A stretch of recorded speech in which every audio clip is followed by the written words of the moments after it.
طيب مالها ماما حسين؟ بالراحه يا احمد. انا اسف، ما كانش لازم اسافر من الاصل. ليه يعني؟ انا كويسه.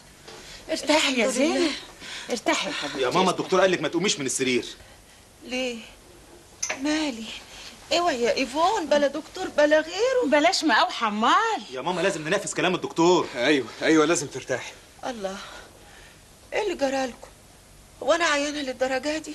بعد الشر عليك يا زينب، دول شويه برد بسيطه. لا يا ماما مش برد، لازم نقول لها علشان تسمع كلام الدكتور. يا ماما انت ضغطك عالي. جرايه يا حسين، انت ما عندكش تمييز؟ امك جدعه يا احمد، مش لازم نلف وندور عليها. وبعدين فيها ايه يعني شويه ضغط؟ بالعلاج والراحه هترجع احسن من الاول. وبالمناسبه فين الدواء اللي الدكتور قال لازم تاخده اول ما تصحى؟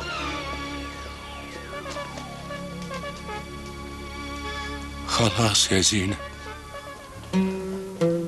ضاع شبابك وحل عليكي تعب السنين وشقاها.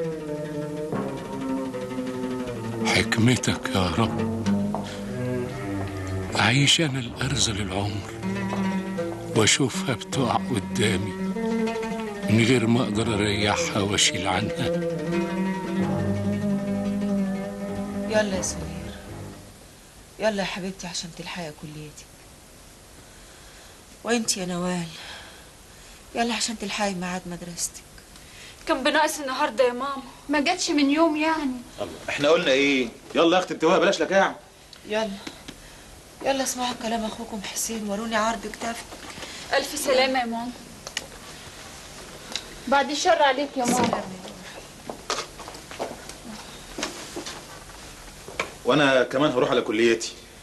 كلية التجارة ولا كلية الوسط قطب؟ وده وقته برضه يا ابو حميد.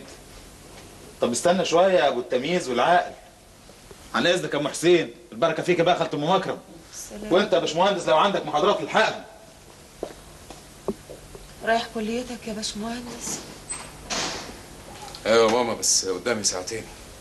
طب كويس، انا عايزه اتكلم معاك شويه يا احمد. طب اسيبك انا يا حبيبتي دلوقتي عشان عايزه اروح اغير هدومي وهروح السوق وهرجع لك على طول. احنا متشكرين قوي يا طنط. ما تتعبيش نفسك يا ايفون، شوفي بيتك انتي وانا كويسه. ايه الكلام اللي بتقوليه ده يا زينب؟ ما تزعلنيش منك، اوعي تتحركي من السرير. خلي بالك منها يا باشمهندس، اوعي تتحرك من السرير لغايه لما ارجع لها. حاضر. مع السلامه. مع السلامة.